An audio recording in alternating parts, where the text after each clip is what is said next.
E aí, povo lindo que curte videogame, hashtag seus lindos, porque vocês são lindos mesmo. Lindo, gostoso, maravilhoso, tudo vocês. Bem-vindos ao GamePad, o programa que te ensina os Paranauê para você manjar mais dos Paranauê. E o Paranauê de hoje é muito legal, é sobre mitologia cristã. Tem um monte de jogo aí que te ensina um monte de coisa sobre a Bíblia. É quase tipo uma Bíblia moderna, assim, contemporânea, com novos significados. E um deles que eu amo de paixão é Diablo. Diablo tem um lore incrível, assim. Eu acho que ele faz um belo trabalho em explicar para novas gerações mais ou menos essas histórias tão antigas e tão interessantes. E uma das coisas que eu mais curto é porque tem várias coisas na Bíblia que não são explicadas, o que te dá margem para você traduzir mais ou menos do jeito que você quiser. E hoje a gente vai te apresentar um desses casos que está super abertos à interpretação, que é o caso dos Nefalim, que no Diablo chama Nephalem.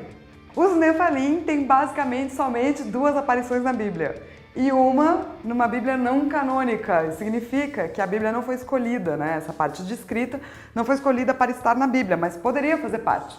Maria Madalena escreveu os trecos, que está em outro lugar. Judas escreveu também. E aqui no livro de Enoque, a gente escuta um pouquinho sobre os Nefalim, que são uma raça misturada, porque anjos fizeram coito com humanos e tiveram uma raça de gigantes. E é isso que está escrito no livro de Enoque. Só que o livro de Enoque trata eles como anjos caídos, espíritos do mal, gente evil. E a Bíblia não aparece duas vezes, mas não chama eles de super evil. Na Bíblia, duas vezes que os Nefalins aparecem são: na primeira, Adão e Eva estão lá expulsos do paraíso e Deus fala, cara, preciso mandar alguém para ficar de olho nesses caras. E daí ele manda os Grigori, que são um tipo de anjo. E daí os Grigórios ficam na terra um tempo. E daí eles veem as minas, daí eles acham elas mó bonitas. Daí eles resolvem chamar elas para sair. Um jantarzinho, cinema. E daí rola... E daí eles têm uma raça de filhos, que são os Nefalim. E a segunda vez é quando eles são expulsos do mundo. Deus fala, chega dessa bodega de... Chega! Muito errado isso que vocês fizeram, seus anjos. Então ele manda um dilúvio pra, acabar, purgar o mundo, inclusive os Nefalim e quase a raça humana. Bem por pouco que a gente resistiu. Agora, a diferença é que em nenhum jogo, tá? Os Nefalim são tratados como misturas de anjos e humanos, mas todos eles que eu vou contar para vocês é uma mistura de anjos e demônios. Em Diablo, por exemplo, um anjo chamado Inarius e uma demônia chamada Lilith se apaixonam e deles roubam um artefato muito poderoso e levam para um reino que era secreto, que é o reino de Santuário. E daí lá eles viram amantes e começam a ter vários filhinhos.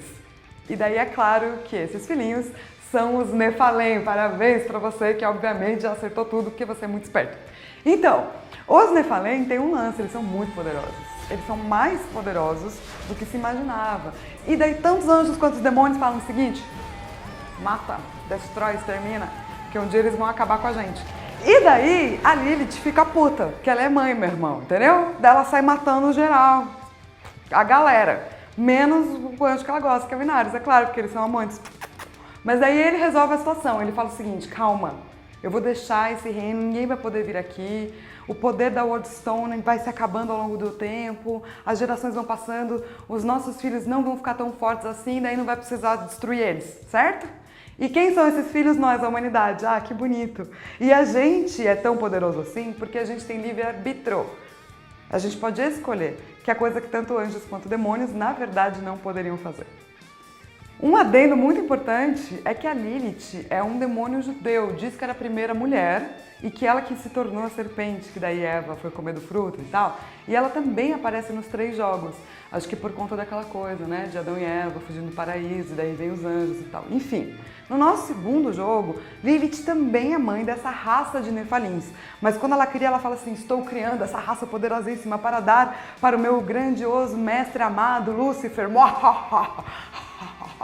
E daí, eles ficam muito fortes e começam a causar um monte de problemas e pendengas no universo.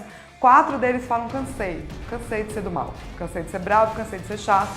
E eles resolvem poupar a humanidade e eles são os 4 cavaleiros do Apocalipse. E você pode jogar com um deles em Darksiders.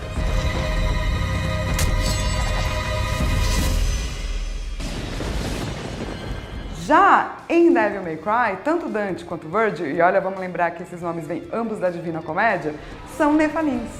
Eles são misturados de uma anja-mãe, um demônio pai, e os Nefalins são uma raça quase em extinção que um demônio chamado Mundus falou: vamos destruir? Vamos acabar com a raça deles? Daí sobrou tipo poucos, tipo 2. O lance é que Lilith também aparece, mas nesse caso ela é a namorada do Mundus.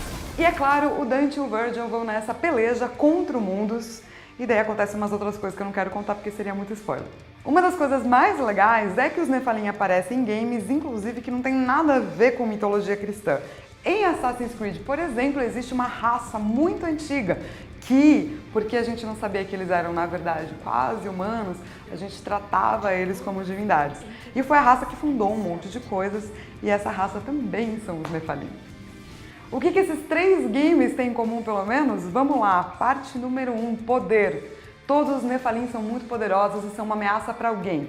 Então, ou eles se unem, ou eles brigam contra o status quo, ou eles exterminam quem iria os exterminar, enfim. Existe uma luta pela sobrevivência e às vezes pela sobrevivência da raça humana, né, Darksiders?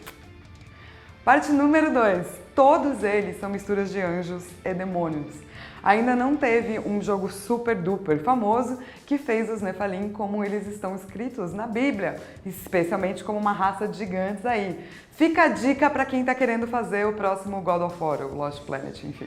E se você curte entender um pouco mais sobre anjos e demônios, como funciona o inferno, como funciona o purgatório e o céu, o que eu recomendo para você é a Divina Comédia, que foi o livro que unificou não só a língua italiana, como também é muito importante até hoje, inclusive Dantes Inferno, jogo baseado aí nesse livro. E se você gostou desse vídeo, quer pedir outro tema, quer falar outra coisa, manda e-mail pra gente, higiene.brasil@ign.com, e semana que vem eu volto com novos Paranauês. Beijo, tchau!